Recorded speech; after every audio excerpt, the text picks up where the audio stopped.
Chairperson, and Kristin Rillema, Valedictorian. At this point, the program will proceed as outlined.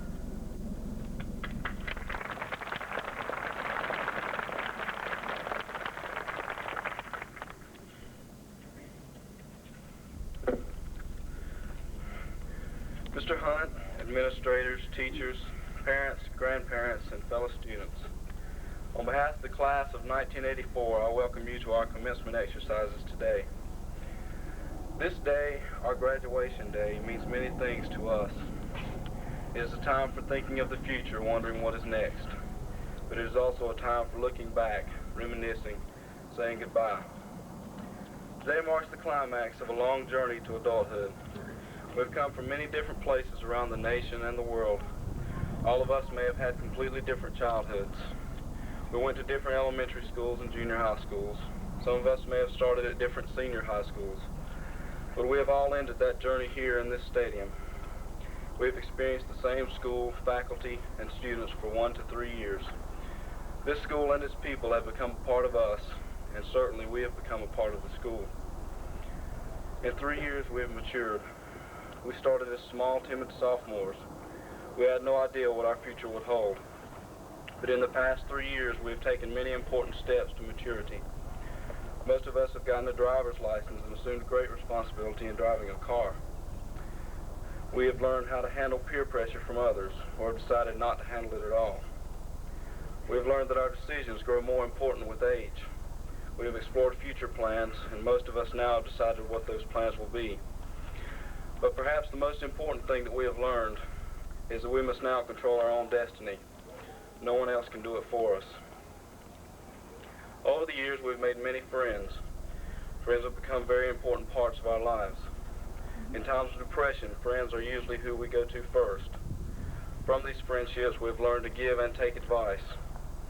Our friends have influenced us greatly, sometimes too much. They have helped us make very important decisions. But there have always been those times when we have had our differences. We've even lost some of those friends over these things. But today is the day when all of these little things cease to be important. Today is the day to settle our differences and end things on a good note. We all do have something in common. We're graduating and moving on to bigger and better things. So today is the day to end things with happiness, not bitterness. Today also marks the beginning of independence from our parents and home and security. Some of us have already become independent people, but we still rely on them to some extent. That will end soon, whether we want it to or not. If we haven't told our parents thanks for the past 18 years of love and care, then today is the day for that too. During this journey to adulthood, time has passed slowly yet quickly. It seemed to creep when we were younger. We wanted to be grown-ups then so we could do what we wanted to do. But as we've come closer to this day, time has gone by fast. We now feel a sort of panic because we don't have time to say everything we wanted to say or do everything we wanted to do. Well, we've had 12 years, but we didn't realize that it was going by so fast until it was gone. So now we must focus our minds on the future. Some of us will be leaving soon for college. We will start at the bottom of the ladder once more and wonder if that cycle ever ends. We will be overwhelmed with responsibility, but we will adjust. It is only a matter of time. Others of us are going to work. We will assume the responsibility of handling our own money and welfare. This will also take adjustment, but we can do that too. Others of us are entering the military. We will take orders day and night. We will not be completely independent, but we will learn that we must deal with our problems independently. No matter where the future takes us, we will realize that our work is just beginning. We are being thrust into a world where leadership and intelligence are becoming more and more important. We may stop attending school someday, but we must never stop learning. This world will not let us. No matter how much knowledge we pack into our brains, there will always be something newer and more complicated to learn about. But we must still remember that there are more important things in life. We must remember that those things of the heart can affect us more than any other. We must strive to love one another and care for each other. Happiness comes from the satisfaction of knowing that you have made someone else happy. That is what life is all about. It doesn't matter whether we are rich or poor. Some of us will not have all the money we want or need, but we can always be happy as long as there's love. All of these things are in our hands. We will definitely control the future of this nation along with the rest of today's graduates. So we must remember that learning is very important, but every now and then we must stop and take a look at our hearts instead of our brains. As we receive these diplomas today, let us all remind ourselves that our school, faculty, and parents have all awaited this day with as much anxiety, fear, happiness, and sadness as we have. We will always appreciate North Mecklenburg High School and its people. They have been instrumental in helping us to grow into the men and women that we are today. We also appreciate what our parents have done for us. We will look back someday and know that they were almost always right, whether we agreed with them or not.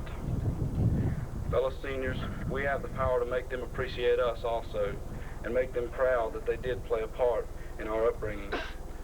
So let us set this as our goal, to make those people who put so much time and effort into making us who we are, proud to say that they knew us. On behalf of the class of '84, thank you all for making this day possible.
pace with his companions.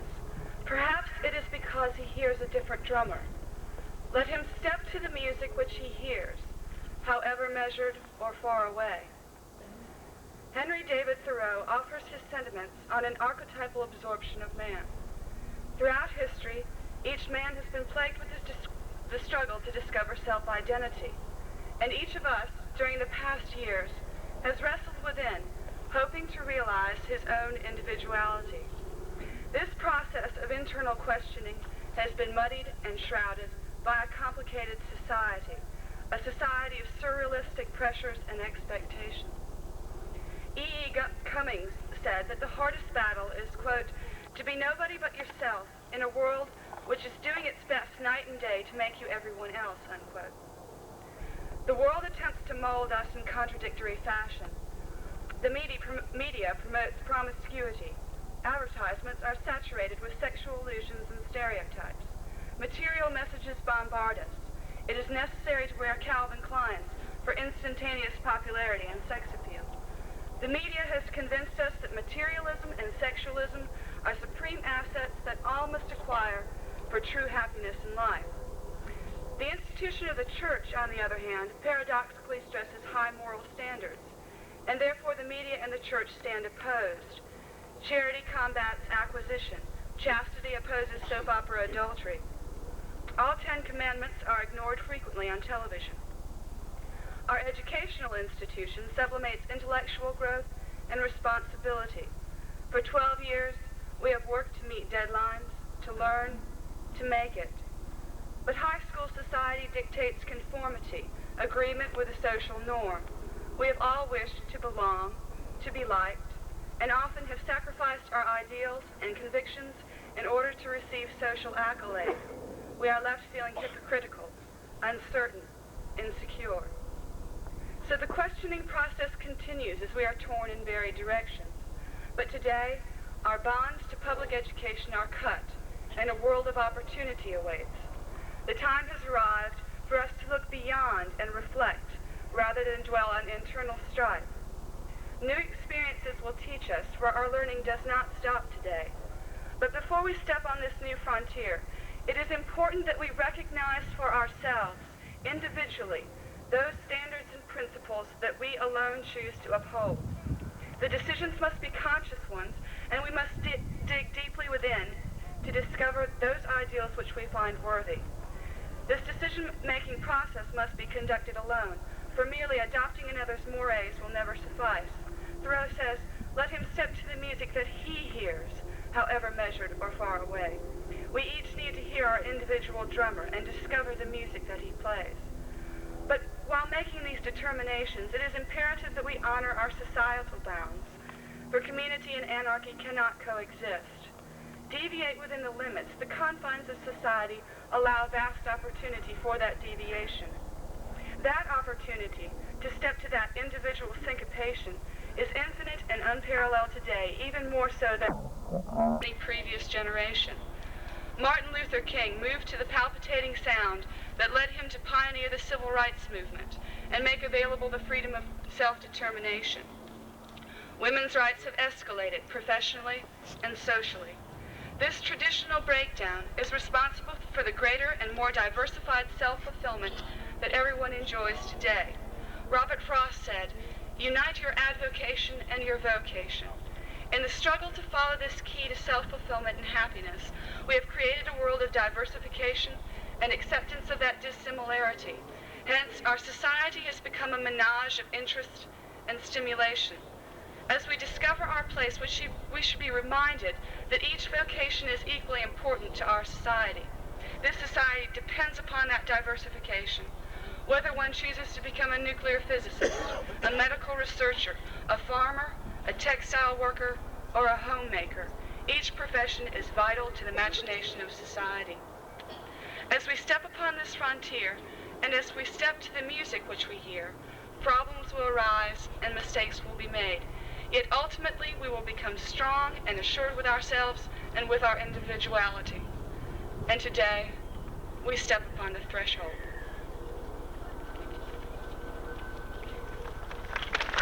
And pleasure to present to a member of this senior class, this class of 1983-84, one of the most coveted awards, one that is thought by many students and faculty to be the most important award, Student of the Year.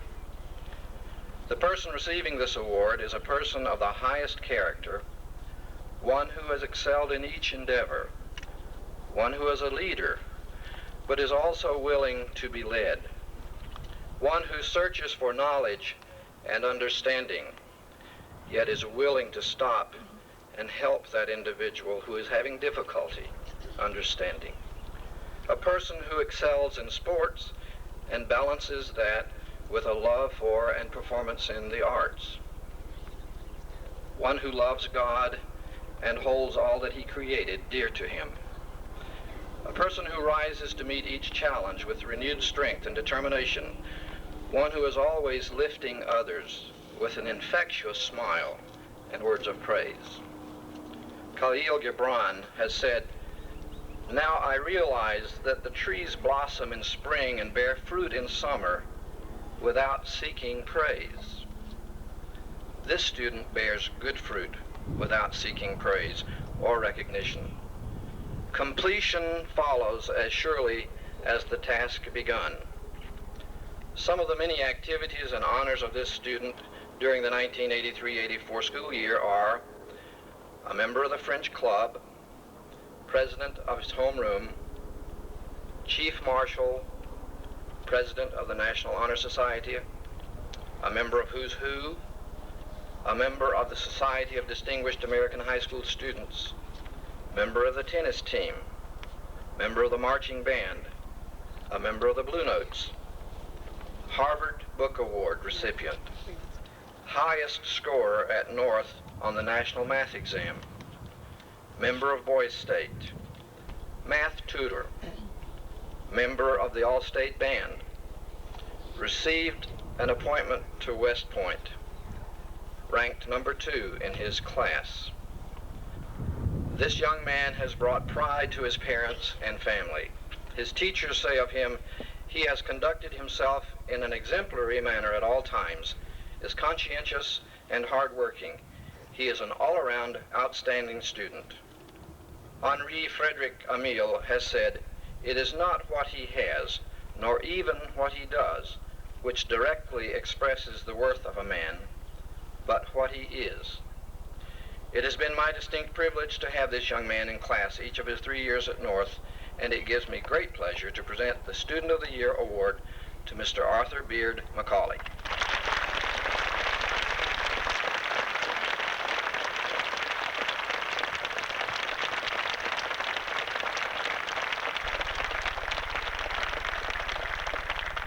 That if one wants a job done, ask a busy person, and surely it will be performed. The Senior Fulfillment Award goes to one who goes beyond those activities and performs a job given. When I was asked to give the award to the Fulfillment Award to the recipient, I was reminded of her cheerfulness. The recipient performs her tasks well. She assumes a responsibility and sees it through to the end. She is not one who waits to be asked, but she often volunteers. If you want a job done, ask a busy person, and surely it will be done. How busy is the recipient? She holds membership in 14 organizations. She is described as a hard worker, a scholar, and an exemplary cheerleader and good school citizen who is always cheerful. She has won numerous honors and awards. Among them are Voice of Democracy State winner and Hankin Scholarship winner at Wake Forest. Ladies and gentlemen, please join me in congratulating the 1984 Senior Fulfillment Award winner, Jill Edwards.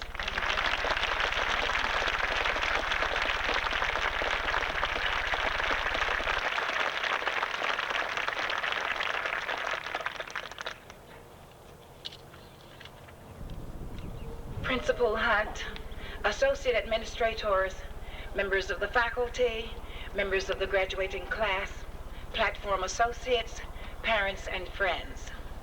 It is well for us to realize today and always that the great increase in knowledge in the world does not necessarily make us better or wiser, and the brightest blaze of intelligence is of incalculably less value than the smallest spark of charity.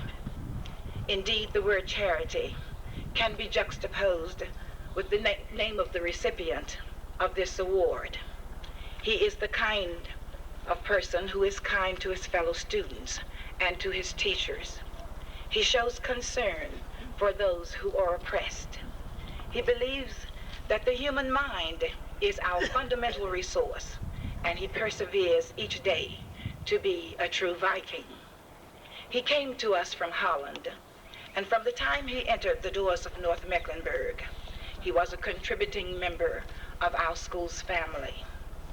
He was the soccer team's captain for 2 years, a president of the Spanish club, a member of the Monogram Club, and I can honestly and truthfully say that he was one of the most efficient treasurers of the Student Government Association. He is easily advised, he is enthusiastic, and he is deserving. Please join the faculty in awarding the Viking Service Award to Serge Pappas.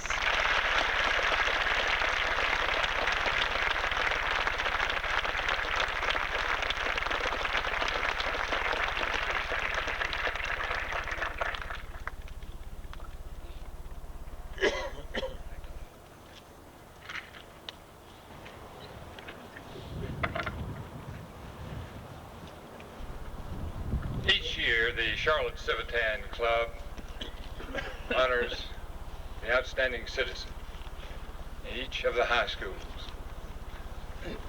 Our recipient this year is indeed an outstanding citizen. From entry in the 10th grade through this day has shown the qualities that make for a good citizen. One who has given us example to follow. Citizenship, scholarship, leadership, and service. All of these things go together to make an outstanding citizen. Our recipient this year was honored just a few weeks ago as the first runner-up of over 5,000 seniors in the entire Charlotte-Mecklenburg system. This is indeed a great honor. As we talked after the program, one person who had to sit on the selection committee stated he had never had a more enjoyable or a harder task. Indeed, getting through life is enjoyable. It is hard. I challenge each of you to take up the criteria we have spoken of in this award. Use it in your life's work, goals set in that direction, and your ambition, you can reach it. Our recipient, in addition to being the first runner-up in the entire senior class of Charlotte-Mecklenburg, is also a Presidential Academic Award recipient, a North Carolina State Scholar Award recipient, a Charlotte-Mecklenburg School Award recipient, a member of our high Q team, was in school every day. You would see him, or either he was out doing a task that was set for the school or for himself in life. It is indeed an honor to present this award this morning to Rupert Garrison Barber.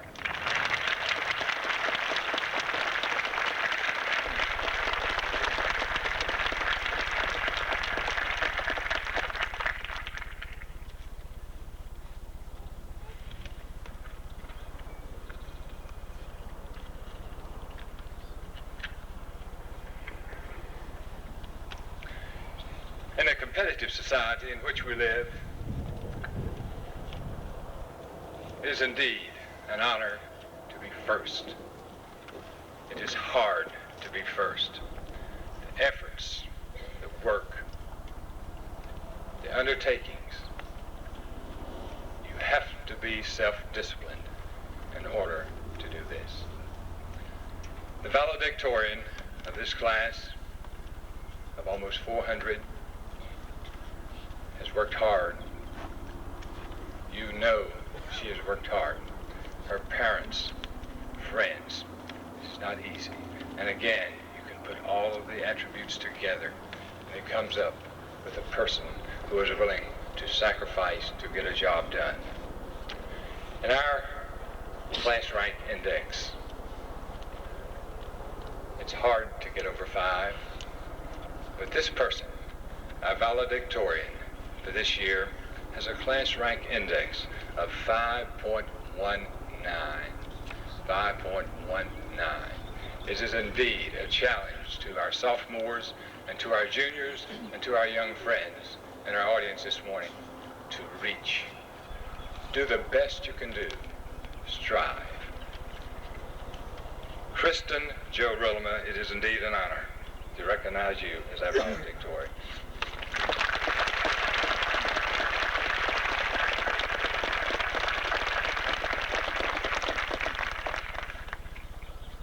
And with those same thoughts in mind, the salutatorian, with their class rank index of 5.13, right behind. The competition is great. My friends, it's great